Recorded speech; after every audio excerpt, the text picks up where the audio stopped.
Imagine waking up on Thanksgiving, fork halfway to your mouth, when your brain suddenly goes, "By the way, remember the ocean?" Salt air. Seagulls screaming like unpaid extras. Metal clanging under tiny running feet. Except here's the problem. Lucas had never been to the ocean, at least not in the life he remembered.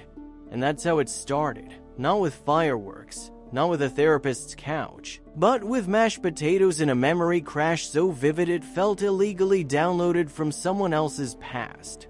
Lucas had always written off his early childhood as a blur. Before 6, empty hard drive, normal, right? Except on this Thanksgiving, surrounded by laughter and cinnamon and forced cheer, the silence of those missing years started screaming, because your brain doesn't send you seagulls for no reason. And once that door cracks open, it doesn't stop politely. It kicks itself off the hinges. Let's rewind. Lucas Harrigan at 4 years old was pure sunlight. The kind of kid strangers smile at without realizing it. His parents, James and Kiara, loved him deeply, just not each other. Their marriage wasn't explosive, it was worse. Constant. Like background noise you don't notice until it drives you insane.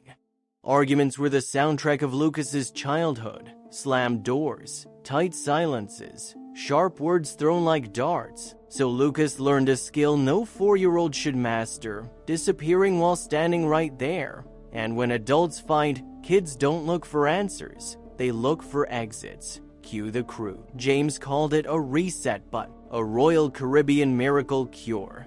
Sunsets, fresh starts, Instagram smiles. Spoiler alert, changing your location does not uninstall your problems.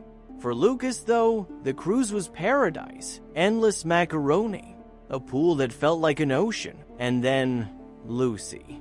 Lucy was quiet, gentle. The kind of kid who laid out picnic blankets for dolls like it mattered. Lucas offered her a plastic dinosaur because diplomacy, and boom. Best friends, every afternoon, same spot. Same railing, same tiny universe built out of toys while Lucy's mom read nearby, keeping half an eye in full trust. While adults unraveled, the kids stitched peace together with imagination. And here's the thing nobody talks about. Kids don't run away from danger, they run towards safety. Lucy became that safety. By day 3, Lucas had a system. Raised voices meant disappear, slip away, find Lucy. Find quiet, find control in a world where he had none. And James and Kiara, they barely noticed, because resentment is loud and neglect is quiet. Then came Thursday morning. Breakfast.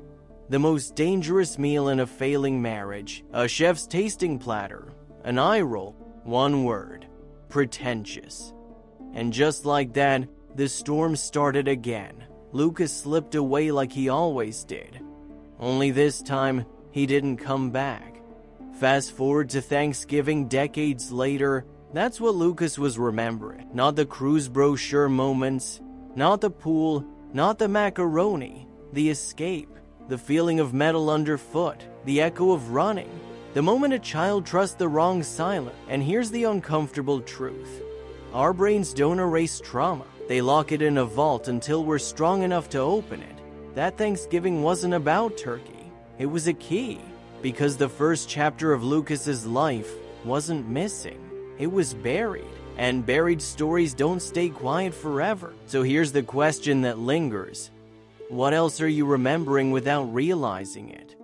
If this story hit you even a little, stay with the channel. These aren't just stories. They're reminders that the past doesn't disappear. It waits. And if you want the rest of Lucas's story, you already know what to do.